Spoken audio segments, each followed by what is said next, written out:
Haligi ng tahanan, usa ka yano apan bugat nga tahas nga gidala sa mga amahan. Mga amahan nga nagpakabana, naningkamot, ug nagsakripisyo aron masiguro ang maayong kaugmaon sa iyang mga anak ug tibuok pamilya. Ako dahil si Marlo Mahusay, sa security guard diri sa Preman. Tulo na ko katuig diri kapin nagtrabaho diri sa Preman.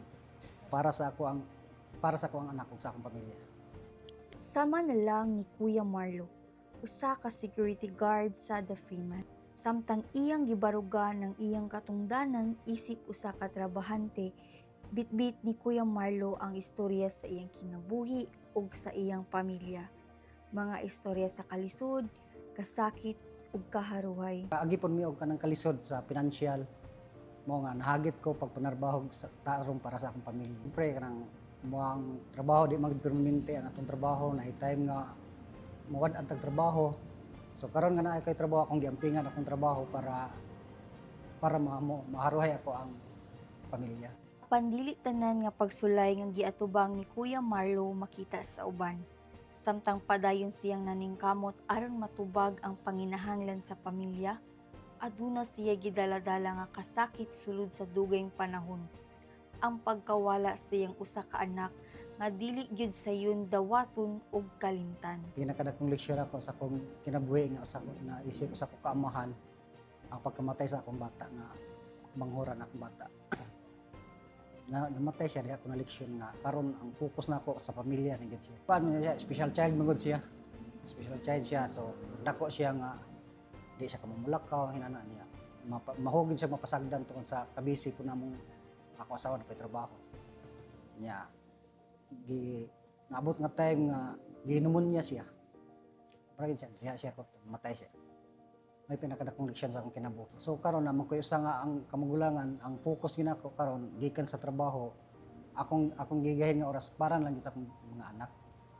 Para lang sa akong anak. Ang nakahatag ko og kaharuhay sa akong anak, naka-eskwela siya karon. Ug tarong kahatag ko sa unsa iyang kinahanglan ug sa akong asawa. Makahatag ko unsa ilang kinahanglan. Mahamugaway sila dili sila makasinati sa nasinatian ako karon nga sa trabaho nako nga inaanira. Ganahan ko nga mas matawhay ilang trabaho, maka-eskwela silang tarong, matagan ako sa tanan-tanan nilang kinahanglan. Katong mga bago pang naamahan, ako kasulti ninyo, mientras bago pa mo naamahan, atong paningkamutan nga mahatagan nato og kahayahay ato ang mga anak ug atong pamilya. Bisan sa kasubo, nagpadayon gihapon siya sa kinabuhi. Nagkupot sa kusog ug paglaom alang sa iyang nahabilin nga anak ug sa iyang asawa. Ako ay si Ian Bimilesio, 20 years na sa kumpanya dari sa The Freeman Banat News. O niya, ang akong anak is upat.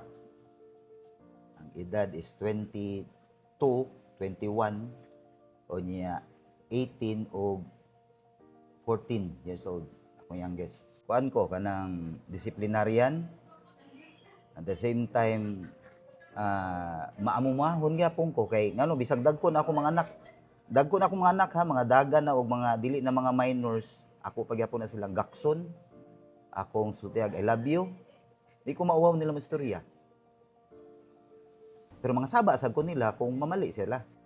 Alang ni Ian, ang pagkamahan dili lamang masukod sa iyang pagpaningkamot sa trabaho, kundili sa gugma nga iyang gihatag sa iyang pamilya matag adlaw. Bisan unsa pa ang mga hagit nga iyang giatubang, ang iyang paghigugma sa iyang mga anak walay puas ug nagpabiling lig-on. Para sa mga panultihon sa mga katiguangan nga ang pagminyo dili murag kanon nga kung init pwede nimong iluwa. So kinahanglan imo yung barugan. Daghang kag i-sacrifice apil ang imong tanan, daghang kag i-sacrifice para sa imong pamilya. Unless kung dili nimo wadyo kay paghigugma sa imong pamilya, labi na sa imong asawa, respect sa ilaha, sa imong asawa o respect nimo sa imong mga anak. Usa na sa mga kanang dakong hagit unya ang pag-provide. Lisod kay ang pag-provide. Pangandoy nako sa mga anak is una sa akong mga anak nga mahappy sila sa ilang life. Di ko magbuot kung kinsa silang mapangasawa o kung silang buhaton, basta happy sila. As long as dili supak sa mga kanang ipang tudlo nako nga kabaw kong makadaot nila sa mga bag-ong nahimong amahan kuan.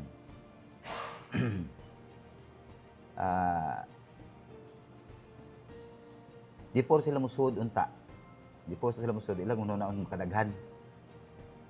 Kay once didto na ka, kasagaran mo ng tawag ana, sa ang tawag na ko ana once magapos na ka sa usa ka relationship niya, nahimo na siyang final, like naminyo na mo, wala man siya nakay part sa imuha nga mura game over na. So narabay uban nga magsige gyapon og tusik-tusik gyapon somewhere nga mo'y makaguba sa ilahang kuan, sa ilahang relasyon siyang asawa. Nya samot na nga mas bugat kung naa na sila mga anak. O niya ilang mapasagdan. So dili pwede. Like sa ako ang part, daghan gyud ko gisacrifice para tibuok akong pamilya walay kuan. Bahalag isa pag magkabuwag-buwag, naabi to kay kuan gyapon sense of connection sa ilahatanan. Kay alang kaniya, walay sakripisyo nga bugat para sa usa ka amahan kung kini para sa kaayuhan sa iyang pamilya. Namangod tay hierarchy pud sa balay. Pero ang papa bisag nasa sa taas ug ang iyahang ang mama napa mas higher nila diha. Mo na ang para nako ang Ginoo. So kinahanglan ko na sila kahadlok sa Ginoo, meaning na sila kahadlok silang parents. Part na sa ilahang kuan duty. Part sa duty sa parents tudloan ang mga anak bahin sa Ginoo para pod sa ilang time di sila malimot og naa sila mapasa para sa ilang mga anak about pod sa Ginoo. Including na mga tradition na to, culture ana. Kay once mo stop ang mga parents from teaching them sa atong naandan, in 10 years time sa next generation muwagtang na masayang atong ipangtudlo sa mga katiguan. Kay ako mo admit ko ang lolo sa akong lolo wa ko kaila. Siyempre na sa atong pagtudlo nato sa mga bata, itudlo nato atong lineage nato kinsa atong mga kuan kay ngano. Ang makinomdom nato actually kung mamatay ta sa atong generation, ato rang igsuon atong anak, atong parents, pero mauna man kasagaran atong parents. So atong igsuon ug atong anak, pag di ta magtudloan na nila, katoy mong maybe katoy mong apo di ganito kailan nimo. Lahi-lahi man ang ilang mga istorya o kasinatian sa kinabuhi isip mga amahan, usa lang ang ilang tumong, mahatagan og haruhay nga kinabuhi ang ilang pamilya. Dili man sama sa atong gidahom ang ilang pamaagi sa pagpakita sa ilang pagmahal, dili pinaagi sa pulong, apan makita kini sa ilang mga sakripisyo, paningkamot ug walay samang pag-atiman sa ilang minahal sa kinabuhi.